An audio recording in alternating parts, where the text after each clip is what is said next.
লামা পর্যটন কমপ্লেক্স এলাকায় সাবেক সচিব কন্যার রাবার বাগান জবরদখলের চেষ্টার অভিযোগ।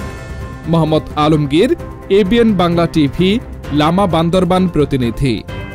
বান্দরবান জেলার লামা উপজেলার ফাঁসিয়াখালী ইউনিয়নের ৭ নং ওয়ার্ড মেরিঞ্জা পর্যটন কমপ্লেক্স ৯ মাইল এলাকায় সাবেক সচিব কন্যা নাফিজা তাজ সাবরিনা চৌধুরীর নামীয় ২৮৪ নং ইয়াংছড়া মৌজার রাবার হোল্ডিং নং ১৫৬ এর জায়গা জবরদখলের চেষ্টার অভিযোগ উঠেছে একটি সংঘবদ্ধ দখলবাজদের বিরুদ্ধে।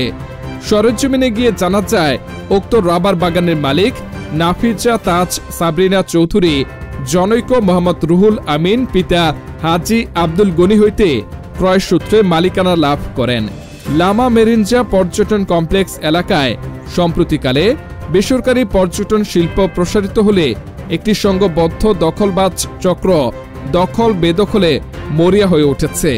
এ ব্যাপারে উক্ত রাবার বাগান দেখাশোনার দায়িত্বে থাকা সাবেক ইউপি সদস্য আব্দুল খালেক অভিযোগ করে বলেন, গত ১৮ ডিসেম্বর ২০২৪ তারিখে অভিযুক্ত দখলবাজ নজরুল ইসলাম, আল আমিন, ইরান শরীফ, ওমর ফারুক, দেলোয়ার হোসেন সহ একটি সংঘবদ্ধ ভূমি জবরদখলকারী চক্র দেশীয় অস্ত্র সহ উক্ত রাবার বাগানের কর্মরত শ্রমিকদের হুমকি ও মারধর করে তাড়িয়ে দিয়ে উক্ত রাবার বাগান দখলের চেষ্টা করলে আমি রাবার বাগান মালিক নাফিজা তাজ সাবরিনা চৌধুরীর পক্ষ হয়ে লামা থানা অফিসার ইনচার্জ ও সহকারী পুলিশ সুপার লামা সার্কেল বরাবরে লিখিত অভিযোগ করি।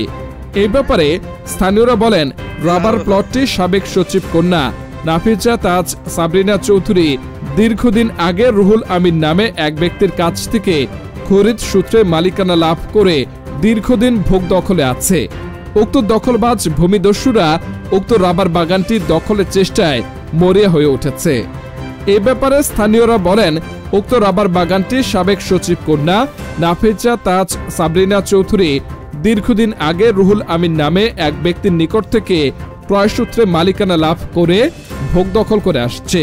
হঠাৎ করে উক্ত দখলবাজ ভূমিদস্যুরা রাবার বাগানটি দখলের চেষ্টায় বেপরোয়া হয়ে উঠেছে।